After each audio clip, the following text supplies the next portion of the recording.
The Ohio winter was unforgiving. As the sound of snow pelted against the window, Melissa Watson absent-mindedly stared at her college textbook. She loved studying. A bookworm since childhood, she had realized her dream of studying psychology at the state university. "Melissa, dinner's ready," her mother Elizabeth's voice called from downstairs. Melissa sighed, placed a bookmark in her psychology textbook, and trudged down the stairs with heavy steps.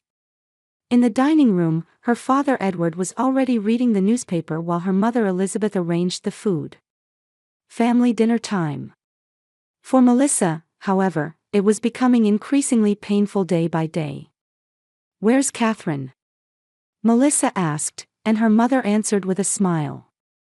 "Oh, she'll be back soon. She's out shopping with friends." Melissa's sister Catherine was the most prominent presence in the family, referred to as the family treasure. She claimed to be preparing for medical school, but in reality, she spent more time hanging out with friends. "Did you have classes today?"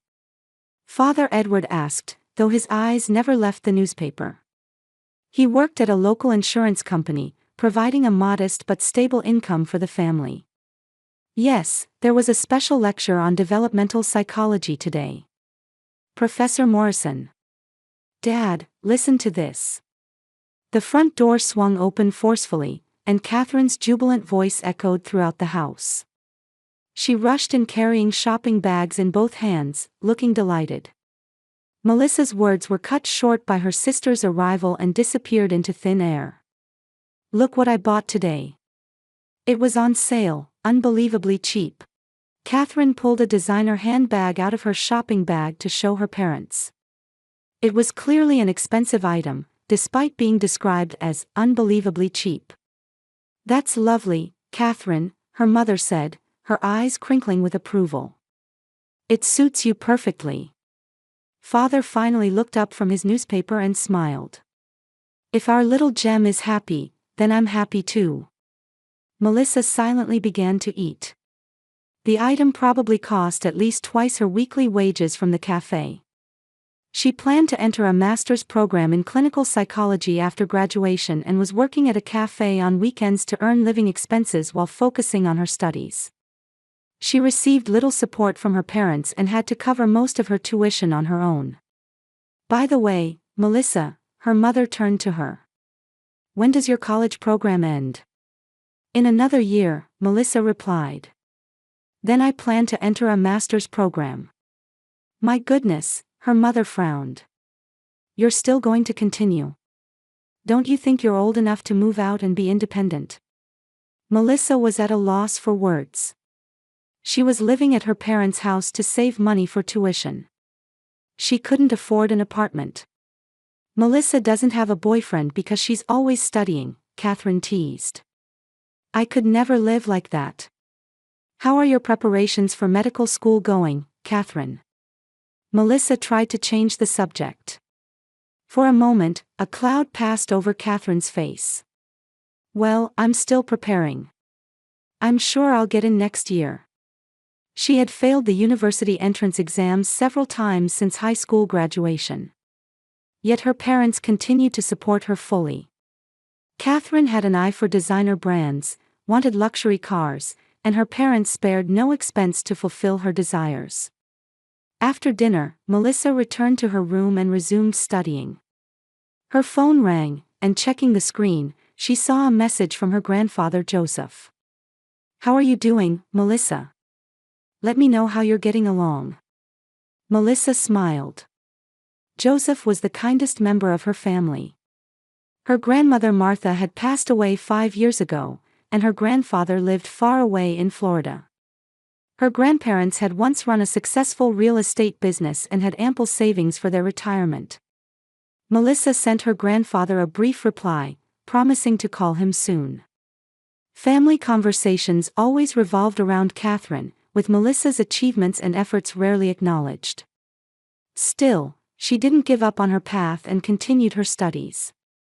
She hadn't abandoned her dream of becoming a clinical psychologist who could heal people's emotional wounds. The next morning, Melissa woke up early and headed to the university. The campus library was her favorite place. In that quiet, peaceful space, she could immerse herself in psychology papers. After her afternoon classes ended and she had done additional research in the library, Melissa was preparing to return home. Melissa.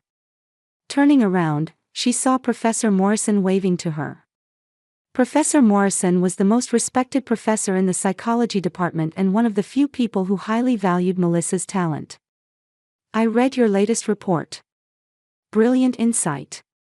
I'd like to discuss potential research topics for your master's program more, if you have time.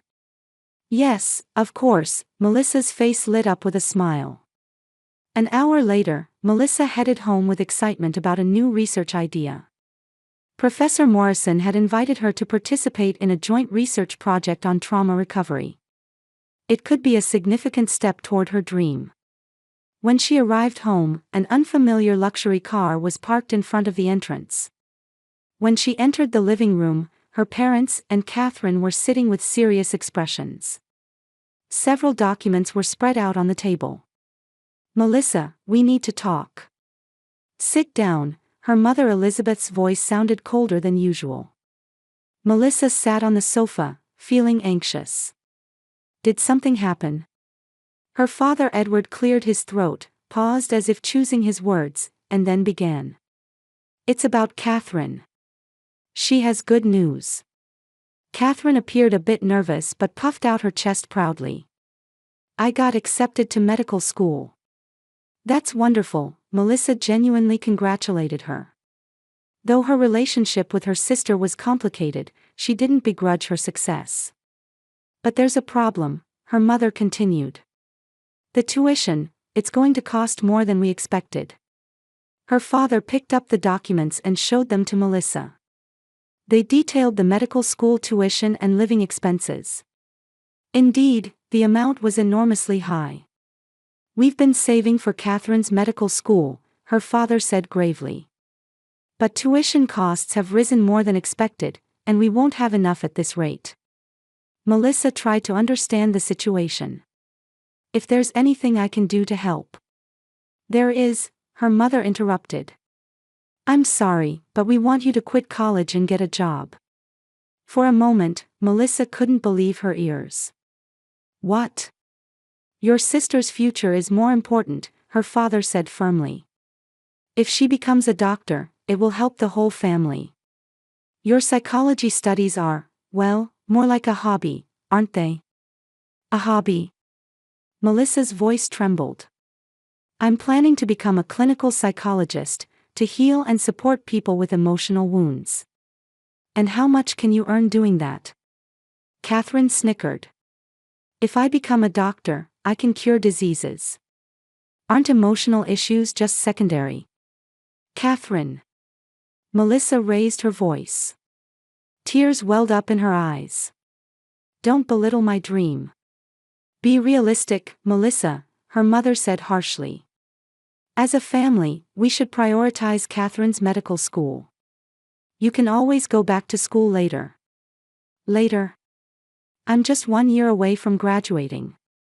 If I quit now, what's the point of a failure like you going to college anyway? Catherine's words cut deep into Melissa's heart. I have more potential. Everyone knows that. Her father raised his hand to stop Catherine, but his eyes showed no intention of defending his older daughter. Melissa, this was decided in our family meeting. Go to the university tomorrow and complete the withdrawal procedures. And Martin's Grocery in Ohio City is hiring, her mother said calmly. I've already spoken with them, so you should be able to start working the day after tomorrow. Melissa was speechless. All her efforts and dreams were about to crumble. She ran to her room and closed the door.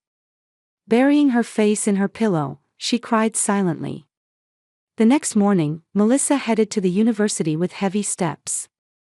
Though she wanted to resist inwardly, she didn't have the strength to defy her family's decision.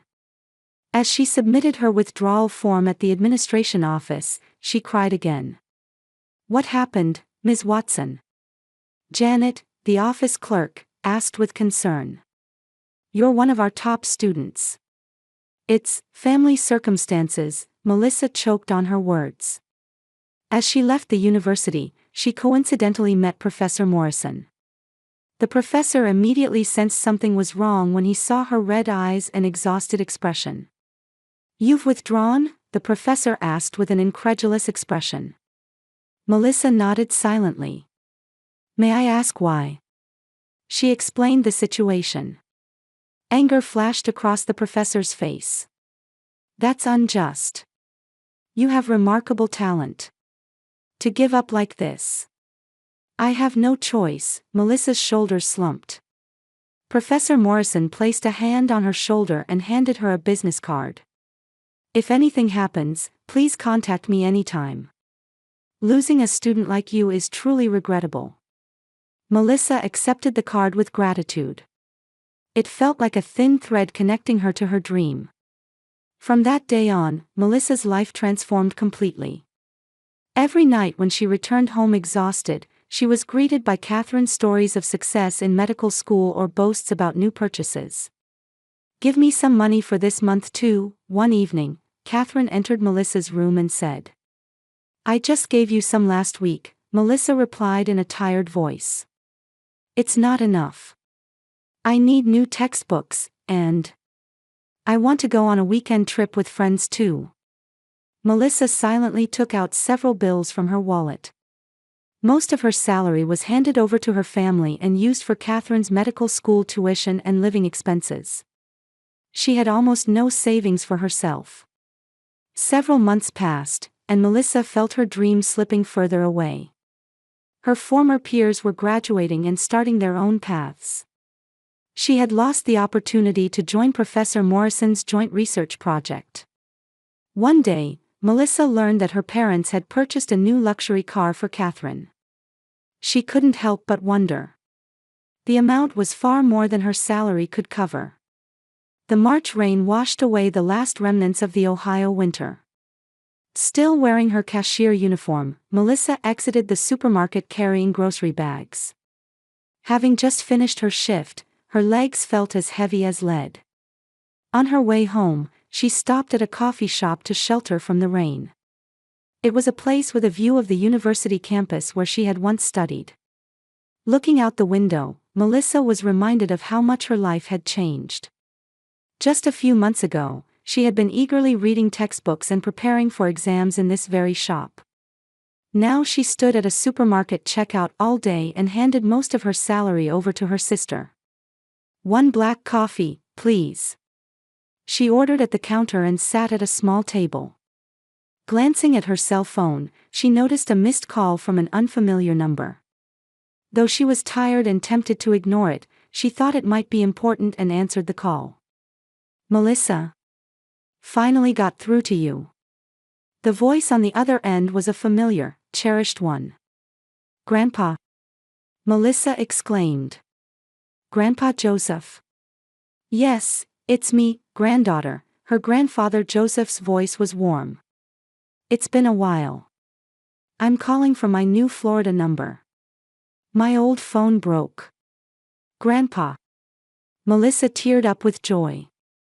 "How have you been? It's been so long since I've heard from you." "I'm more worried about you." Her grandfather's voice turned serious. "How's university? You should be in your final year now, right?" Melissa was startled. She hadn't told her grandfather about dropping out. Suddenly, her throat went dry. "Actually, well." She stumbled over her words. "What happened?" Her grandfather's voice was gentle but had a sharpness to it. Melissa took a deep breath and began to explain what had happened over the past few months. She revealed how her parents had forced her to withdraw, how she was working to support Catherine's medical school, and how her salary was being used. There was a long silence on the other end of the line. "Grandpa." "I'm listening." Her grandfather's voice had a restrained anger seeping through it. "Melissa, I've been transferring money to your account every year for your tuition. It was money your grandmother and I had saved for your future. Why didn't you use it?" Melissa was confused. "Account? I don't know anything about such an account." It's an educational trust account that was set up when you turned 18, her grandfather explained. I've been sending $20,000 each year for your college and graduate school tuition. Your parents must know about it. No, they definitely know about it. Melissa clutched her coffee cup tightly. In her mind, puzzle pieces were rapidly falling into place. The reason her parents could afford expensive items for Catherine, the new car, trips, it was money her grandfather had sent for Melissa's education. My parents, with my money. Melissa was at a loss for words. Tears fell from her eyes. Come to my house immediately, her grandfather said resolutely. I'll arrange a flight ticket. Can you come first thing tomorrow morning? Melissa hesitated. She had her job at the supermarket. And leaving home without telling her parents. But my job. Don't worry about that, her grandfather said with determination. There are more important matters. Your future. What do you really want to do, Melissa? She looked out at the rain. The university campus was faintly visible through it. Her conversation with Professor Morrison, the joint research project, her dream of becoming a clinical psychologist, everything came back to her heart. I'll come, Grandpa, Melissa made her decision. First thing tomorrow morning. Good decision, relief tinged her grandfather's voice. I'll email you the ticket details. Don't bring anything. We'll get what you need here. After hanging up, Melissa sat in the coffee shop for a while. Her heart was a mixture of anger, sadness, and a strange sense of liberation. Perhaps it was time to reclaim her life. The next morning, Melissa woke before dawn. Her parents and Catherine were still asleep. She packed only the bare essentials in a small bag, taking Professor Morrison's business card and the psychology textbook that was now a precious memento. Before quietly leaving the house, she left a short note on the kitchen table. I'll be away for a few days. Contact me on my cell. Melissa. A taxi took her to the airport. As she boarded the early morning flight to Florida, Melissa didn't look back. When the plane took off and the town of Ohio disappeared from her view, she felt for the first time the sensation of reclaiming her life. Looking out the window, Melissa reflected on the events of the past few months. She loved her family. But now, anger and feelings of betrayal swirled in her heart. Not only had her dream been taken away, but money that had been set aside for her had been used without her knowledge. Her cell phone rang. It was her mother. Melissa didn't answer. Soon, there were calls from her father and messages from Catherine as well. She ignored them all. When she arrived at the Florida airport, her grandfather Joseph was waiting for her. His back was bent, his hair completely white, but his eyes still had the same sharpness as before. Melissa. Her grandfather rushed to her as soon as he spotted her and embraced her tightly. I'm glad you came. Grandpa. Melissa cried on his chest. They were tears of suffering, but also of relief. Her grandfather's house was a small but comfortable single-story home near the coast. He had sold the larger house where he had once lived with her grandmother and moved to a residence suited for his retirement life. A photograph of grandmother Martha adorned the living room. Rest first, her grandfather took her bag and showed her to the guest room. Then we'll talk about everything. Melissa was tired, but her head was filled with countless questions. Grandpa, about that account, tell me more. Her grandfather heaved a deep sigh. I'll tell you everything. But first, you should eat something and rest a bit. It was a long journey. Melissa nodded obediently. After taking a shower and having a light meal prepared by her grandfather, she finally regained her composure. Now, let's begin, her grandfather sat beside her in the living room. It's time to know the truth. The morning sun of Florida shone through the window, waking Melissa. For a moment, she was confused about where she was, but quickly remembered yesterday's events. Her grandfather's house, the sudden departure, and fragments of the events that had been occurring without her knowledge. In the living room, Grandfather Joseph was preparing breakfast. Toast, scrambled eggs, fresh orange juice. The same menu from when Grandmother Martha was alive. "Did you sleep well?" her grandfather gently asked. "Yes, for the first time in a long while," Melissa answered honestly. Since starting work at the supermarket, her sleep had always been insufficient.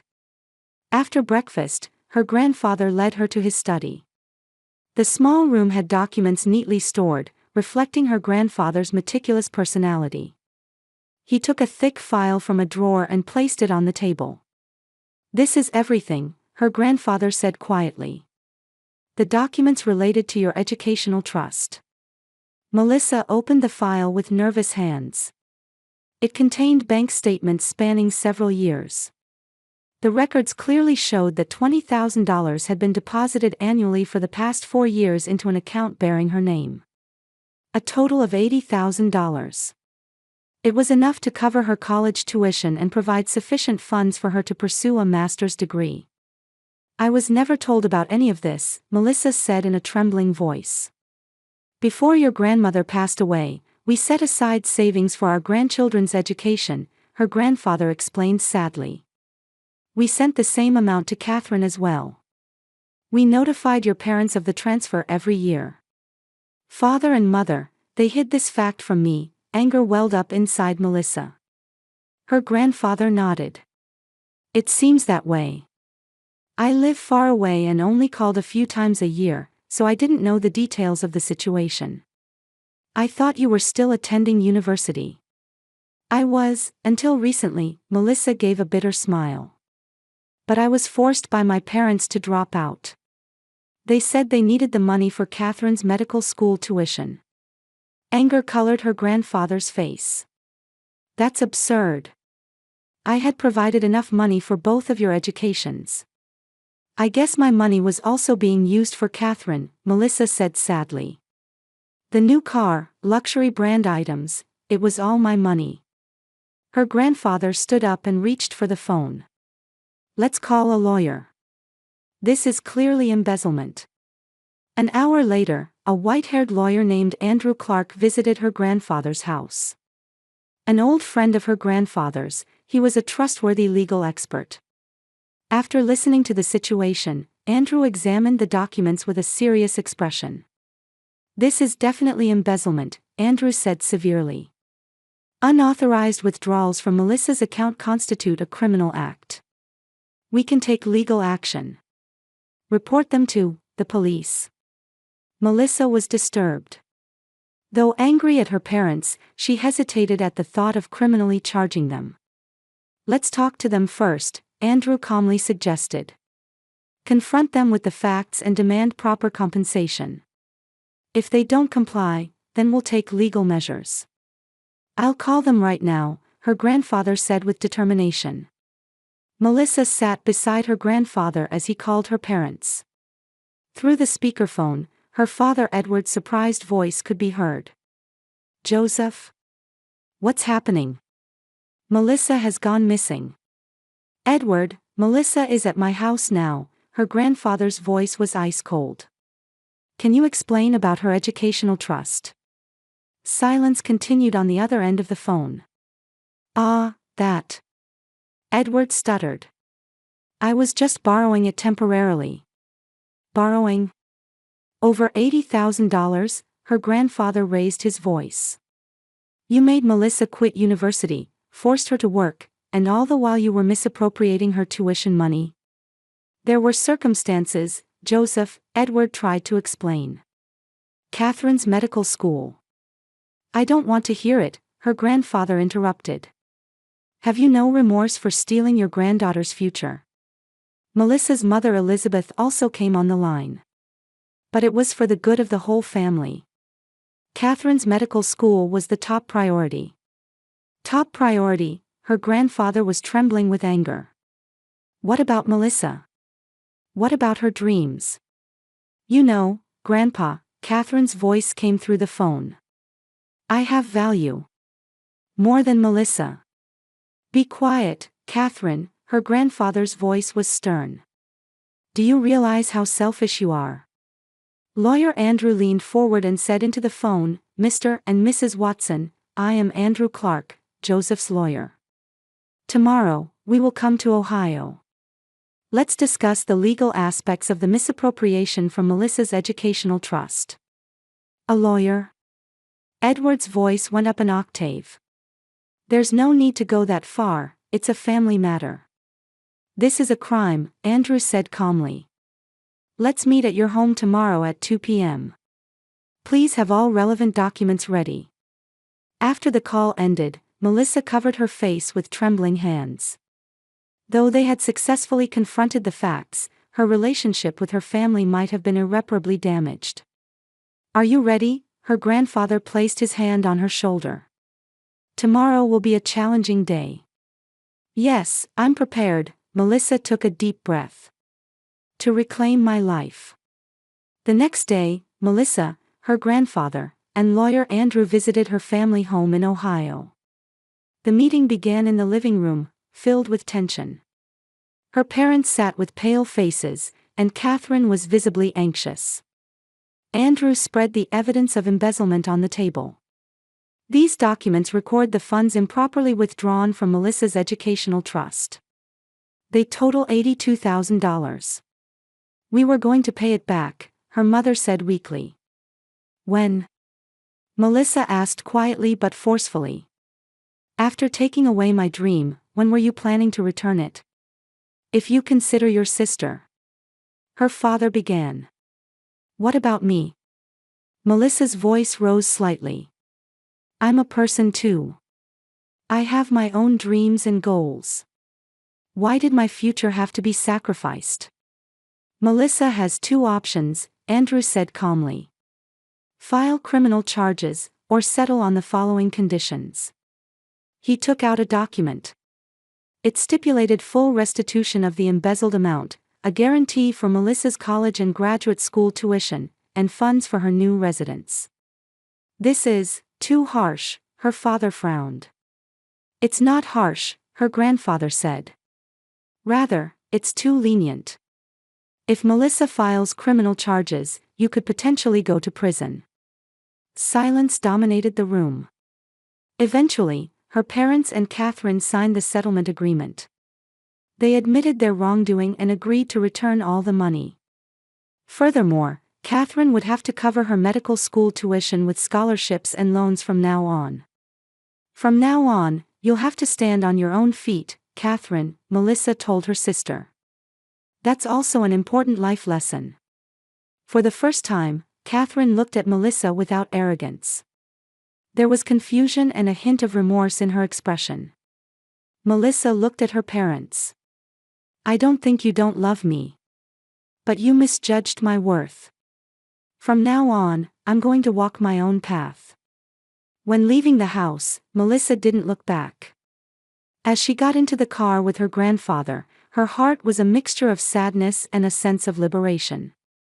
The sign reading, "Melissa Watson Psychological Counseling," gleamed in the spring sunshine.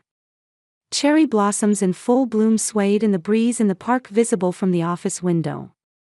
Melissa saw off her last client of the day and returned to her desk with a deep sense of satisfaction. 2 years had passed since then.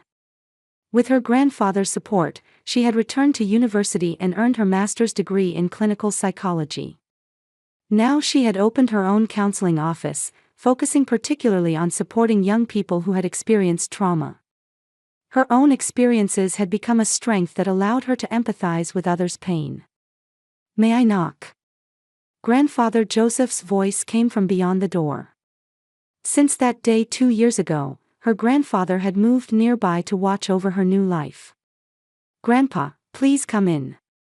Her grandfather entered with a smile. Even at 80, his eyes were still vibrant. "How were your patients today?" "Everyone's moving forward, little by little," Melissa replied happily. "Especially a teenage girl named Jessica," she was able to put her feelings into words for the first time. "You're doing wonderful work," her grandfather said proudly. "Your grandmother would be pleased too." They spent weekends together, nurturing a true family bond. Melissa's life was filled with her own choices and passions. In her desk drawer, she kept letters that occasionally arrived from her parents. Having lost their reputation in the community, they had become distanced from many friends. Her father Edward had been dismissed from the insurance company and had to take a job with a lower salary. Her mother Elizabeth had fallen into depression from guilt and was receiving counseling. Catherine also contacted her occasionally. Still in medical school, she could no longer afford a luxurious lifestyle and was struggling with the burden of student loans, working part-time jobs to cover her tuition. In her recent letter, she wrote that she had started volunteering at a clinic in a poor area for the first time. Gradually, her character was beginning to change.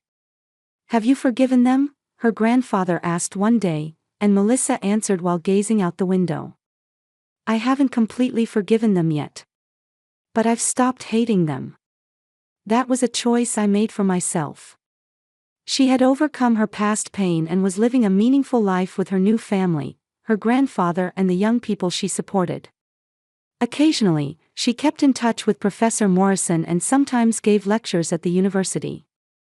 Outside the window, cherry petals danced in the wind. Melissa took a deep breath. She had ultimately learned that true family isn't just about blood ties, but about relationships where people respect and support each other. And she had built a new family with people who truly valued her. "Let's go home," her grandfather said gently. "I've made reservations at your favorite Italian restaurant today." Melissa smiled, stood up, and turned off the office lights. A new chapter in her life had just begun.